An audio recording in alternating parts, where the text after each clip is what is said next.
Hello everyone, स्वागत है आपका आज के इस वीडियो में। इस वीडियो में हम देखने वाले हैं विज्ञान के कुछ महत्वपूर्ण प्रश्न जो पटवारी एग्जाम, वन रक्षक और जेल प्रहरी एग्जाम और साथ ही आबकारी आरक्षक में भी आपको काम आने वाली है।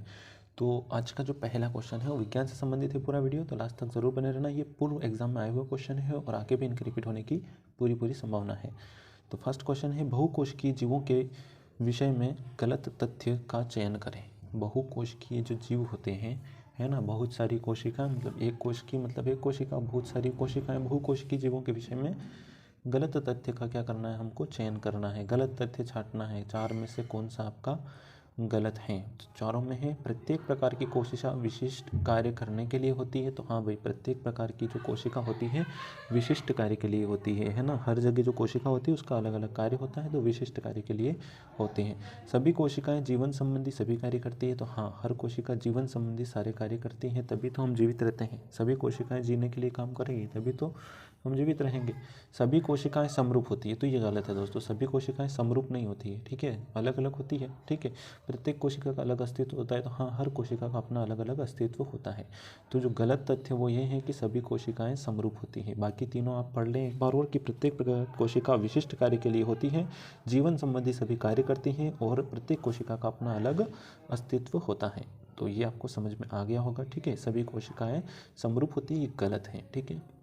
अगला है समतल दर्पण में, जो आपका समतल दर्पण होता है जो आप घर पे यूज़ करते हैं, समतल दर्पण में आभासी प्रतिबिंब सदैव इस पर निर्मित होता है। जो हमारा समतल दर्पण होता है उसमें प्रतिबिंब कौन सा बनता है? आभासी प्रतिबिंब बनता है। हम कांच में मुंह देखते हैं ना, तो आभासी प्रतिबिंब है, ठीक है। तो सदैव कहाँ निर्मित होता है? तो ये सदैव दर्पण के पीछे निर्मित होता है। जितना आप दर्पण से दूर हटते जाएंगे तो आपका प्रतिबिंब भी उस कांच में आपको दूर दिखाई देगा। तो समतल दर्पण में जो आभासी प्रतिबिंब है सदैव इस पर बनता है। किस पर बनता है? तो वो बनता है दर्पण के कहाँ बनता है? पीछे। दर्पण के कहाँ बनता है? पीछे बनता है दोस्तों, याद रखना है आपको। अगला क्वेश्चन हम देखते हैं, उस संरचना का नाम बताइए जो पशु कोशिका में आसपास के परिवेश से कोशिका अवयव को पृथक्कृत करती है ना। जो कोशिका का जो अवयव होता है, कोशिका अवयव जो कोशिका है उसको पूरा पृथक्कृत करती है। जो आसपास के परिवेश से कोशिका को अलग करती है, सेपरेट करती है, तो वो क्या है? क्या है वो? तो वो है आपका कोशिका झिल्ली। कोशिका झिल्ली जो होती है, कोशिका झिल्ली आपने पढ़ाई होगा छोटी क्लास में, कोशिका झिल्ली, कोशिका भित्ति। तो कोशिका झिल्ली जो होती है वो कोशिका अवयव को क्या करती है? पृथक्कृत करती है बाहर के वातावरण से, ठीक है। अगला प्रश्न हम देखते हैं। तो अगला प्रश्न है, गेहूं एक बीजपत्री है क्योंकि, जो गेहूं है एक बीजपत्री है, क्यों है एक बीजपत्री? एक बीजपत्री क्यों है? ठीक है, क्योंकि उसमें रेशेदार जड़ प्रणाली होती है। रेशेदार जड़, आपने जड़ देखी होंगी उसकी, गेहूं के पौधे की, तो आपको पता होगा उसमें रेशेदार जड़ प्रणाली होती है, ठीक है। और ये एक बीजपत्री होता है गेहूं। कौन सा होता है? एक बीजपत्री इसका बीज, ठीक है। अगला प्रश्न हम देखते हैं जी, उतक का एक उदाहरण है। संयोजी उतक का एक उदाहरण है। कौन सा है? एक संयोजी उतक का उदाहरण है। संयोजी उतक है ना, कनेक्टिव टिश्यूज, ठीक है। कनेक्टिव मतलब संयोजी, जुड़े हुए, ठीक है। तो इसका आंसर है उपयुक्त सभी, है ना। संयोजी ऊतक कहाँ कहाँ होते हैं भाई? तो सिर्फ उपास्थि में भी होते हैं, अस्थि में भी होते हैं और रक्त में भी होते हैं। कहाँ कहाँ होते हैं? उपास्थि में भी होते हैं, अस्थि में भी होते हैं और रक्त में भी होते हैं। इससे पहले वाले वीडियो नहीं देखेंगे तो आपको कुछ क्वेश्चंस में डाउट रह सकता है, क्योंकि मैंने उनमें डिटेल से बता रखी है चीज़ें, ठीक है। उपास्थि क्या होती है ये भी बता रखा है। तो उपास्थि, अस्थि और रक्त सब में होता है आपका संयोजी ऊतक, ठीक है। रक्त में भी संयोजी ऊतक होता है। अगला क्वेश्चन है, अमीबा में अलैंगिक जनन इसके माध्यम से होता है। अमीबा में जो अलैंगिक जनन होता है ना, अलैंगिक जनन होता है, ये तो आप उसी से हो जाता है ना, उसी से हो जाता है उसी में।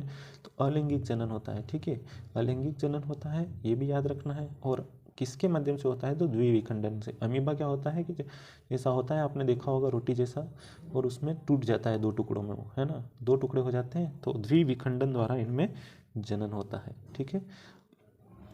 अगला प्रश्न हम देखते हैं कि बड़े बांधों के निर्माण का विरोध इस कारण से होता है। जो बड़े बड़े बांध बनते हैं उनका जो विरोध होता है कि भाई इतने बड़े बांध मत बनाओ, उनका विरोध किस कारण से होता है? जो बड़े बांधों का निर्माण होता है उनका विरोध होता है कि इनको नहीं मत बनाओ।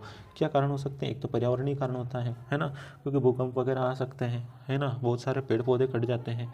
तो एक तो हो गया पर्यावरणीय कारण। सिर्फ आर्थिक, तो आर्थिक कारण भी होता है ना, क्योंकि बहुत सारा पैसा लगता है और लोगों का भी पैसा उसमें जाता है, ज़मीन वगैरह जाती है। फिर होता है सामाजिक कारण, है ना, वहाँ का समाज पूरा तरह से जो सोशल कनेक्टिविटी वगैरह प्रभावित हो जाती है। ठीक है, तो ये सारी चीज़ें, तो इसका आंसर है उपयुक्त सभी। बड़े बांधों का विरोध क्यों होता है भाई? तो पर्यावरणीय कारण भी है उसके पीछे, आर्थिक कारण भी है और क्या, सामाजिक कारण भी है। नेक्स्ट क्वेश्चन हम देखते हैं। तो अगला हमारा प्रश्न है,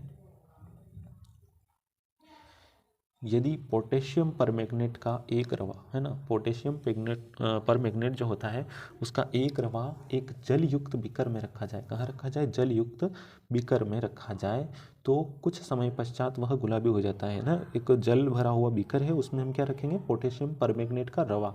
तो इस प्रेक्षण के द्वारा पदार्थ की कौन सी विशेषता निष्कर्षित की जा सकती है? ठीक है, वो क्या हो जाता है? गुलाबी हो जाता है पोटेशियम परमैंगनेट। तो इसलिए हो जाता है कि पदार्थ के कणों के बीच में अंतराल होता है, उनके बीच में अंतराल होता है, तो फिर थोड़ी देर बाद उसमें वो रंग आ जाता है, गुलाबी रंग। ठीक है, वो अलग अलग हो जाता है तो उसमें रंग आ जाता है। नेक्स्ट क्वेश्चन है, निम्न में से कौन सा एक ताप सुगट्य है? ताप सुगट्य है। ताप सुगट्य मतलब जिसको हम कोई भी आकृति दे पाएँ। ठीक है, कोई भी हम आकृति आसानी से दे पाएँ तो ताप सुगट्य उसको कहते हैं। ठीक, तो जो पीवीसी होता है ना, पीवीसी पाइप होते हैं आपके, पानी विनाइल क्लोराइड, है ना, तो पानी विनाइल क्लोराइड जो है इसको हम आकार दे सकते हैं, जैसे आराम से गर्म करके उनको कोई भी आकार दे सकते हैं। तो ताप सुगट्य कौन सा हो गया आपका? पीवीसी, पाली विनाइल क्लोराइड। नेक्स्ट क्वेश्चन है, जब एक दंड चुंबक को दो बराबर भागों में काटा जाता है तो क्या होता है? कोई एक दंड चुंबक है आपके पास, उसको यदि आप दो टुकड़ों में बराबर काट देंगे तो उससे क्या होगा? ठीक है, तो वो दोनों ही भाग चुंबक बन जाएंगे। ठीक है, प्रत्येक भाग एक चुंबक बन जाएगा। उसको बीच से तोड़ देंगे तो एक उत्तर ध्रुव एक दक्षिण ध्रुव उसमें अपने आप बन जाएगा। ठीक है, तो चुंबक को यदि हम दो बराबर भागों में काट देते हैं तो प्रत्येक भाग एक चुंबक बन जाता है, उत्तर दक्षिण ध्रुव उसमें बन जाएगा और पृथक पृथक दोनों चुंबक बन जाएंगे। नेक्स्ट क्वेश्चन है कि सौर सेल इसके बने होते हैं। जो सौर सेल बने होते हैं किसके बने होते हैं? जो सौर सेल बने होते हैं वो किसके बने होते हैं? तो जो सौर सेल बनते हैं, है ना, सौर सेल जिससे मतलब अपनी जो लाइट बनाते हैं सौर ऊर्जा से, तो वो सेल के माध्यम से बनती है ना। वो प्लेटें बनी होती हैं, तो प्लेटें काई से बनी होती हैं? तो प्लेटों में जो अर्धचालक से बनी होती है, काई से बनी होती है? अर्धचालक पदार्थों से बनी होती है, सेमी कंडक्टर्स या फिर अर्धचालक से वो सेल्स बने होते हैं। ठीक है, और उससे फिर सौर ऊर्जा से जो हमारी ऊर्जा है, सौर ऊर्जा, वो इलेक्ट्रिसिटी में बदल जाती है। ठीक है, सौर ऊर्जा का क्या हो जाता है?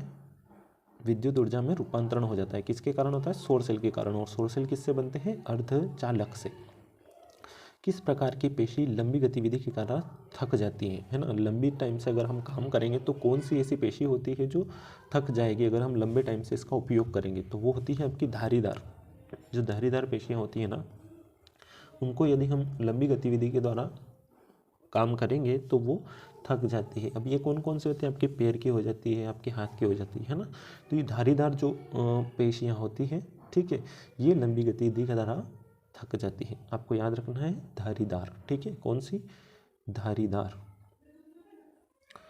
अगला प्रश्न है, निम्नलिखित में से अत्यधिक ठंड के विरुद्ध ध्रुवीय भालू को रोधन प्रदान करता है? अत्यधिक ठंड के विरुद्ध, है ना, ज़्यादा ठंड को वो सहन कर पाए, है ना, तो उसको जो ध्रुवी भालू है उसको ऐसा क्यों कर पाता है? तो ऐसा इसलिए कर पाता है कि उसके जो शरीर है उस पर वसा की परत होती है। क्या होती है? वसा की जो एक परत बन जाती है। ठीक है, तो वसा की जो पूरी बॉडी के बाहर में वसा की एक परत होती है, उससे वो अत्यधिक ठंड से बच जाता है। ठीक है, अगला प्रश्न है आपका, नीचे दिए प्रकारों में से एक कार्य श्वास नली में सी आकार वाले उपास्थि युक्त वलयों द्वारा नहीं किया जाता। जो हमारी श्वास नली है उसमें सी आकार के उपास्थि युक्त वलय होते हैं। उपास्थि मतलब जो अस्थि को सहयोग करती है ना, तो उन वलयों द्वारा नहीं किया जाता। सी आकार वाले वलय होते हैं हमारी श्वास नली में, तो उनके द्वारा किस कार्यों में, है ना, प्रकार जिनमें एक कार्य श्वास नली सी आकार वाले उपास्थि वलयों द्वारा नहीं किया जाता, उन वलयों द्वारा कौन सा कार्य नहीं किया जाता है उसको हमको पहचानना है। तो वो है दोस्तों O2 के अवशोषण में मदद करते हैं। O2 मतलब आपके ऑक्सीजन के अवशोषण में मदद करते हैं, ये नहीं करते वो। ठीक है, ये नहीं करते हैं। बाकी टेक प्रदान करते हैं, मतलब सपोर्ट देते हैं। ठीक है, सपोर्ट देते हैं आपकी नली को, श्वास नली को, है ना। ये हवा के अविच्छिन्न प्रवाह की अनुमति देता है ना, अनइंटरप्टेड फ्लो, है ना। तो हमको इंग्लिश भी देख लेना है ताकि उससे हमें थोड़े जो हिंदी के वर्ड कुछ ऐसे आते हैं तो उनका हमको पता चल पाए। ठीक है, मतलब आराम से प्रवाह हो सके वो भी हमको देता है और सपोर्ट देता है और श्वास नली के निपात को रोकता है ना, उसको ज़्यादा दबाव ना पड़े, निपात मतलब ज़्यादा दबाव ना पड़े, उसको रोकता है। तो ये तीनों काम ये करता है, लेकिन ये जो O2 के अवशोषण में मदद नहीं करता है। ठीक है दोस्तों। अगला प्रश्न है, निम्नलिखित में से कौन एक संपर्क बल का उदाहरण है? संपर्क बल का उदाहरण कौन सा है? तो संपर्क बल का उदाहरण है घर्षी बल। कौन सा बल है ना? फ्रिक्शनल फोर्स या घर्षी बल। हमारा जो घर्षण बल होता है ना, वो संपर्क फोर्स ही तो है। ठीक है, तो घर्षी बल कहते हैं इसको। क्या कहते हैं? घर्षी बल। जो आपका संपर्क बल होता है, संपर्क के कारण होता है, तो वो है आपका घर्षी बल। तो दोस्तों आज का वीडियो यही समझता। वीडियो अच्छा लगा हो तो लाइक ज़रूर करना और चैनल को सब्सक्राइब कर लेना, जिससे ऐसे वीडियो आपको मिलते रहें। और अपने दोस्तों को शेयर कर सकते हो यदि आप उनको भी कुछ फ़ायदा देना चाहते हो, वीडियो से कुछ आपको फ़ायदा मिला हो तो लाइक ज़रूर करना दोस्तों। मिलते हैं अगले वीडियो में, तब तक के लिए धन्यवाद।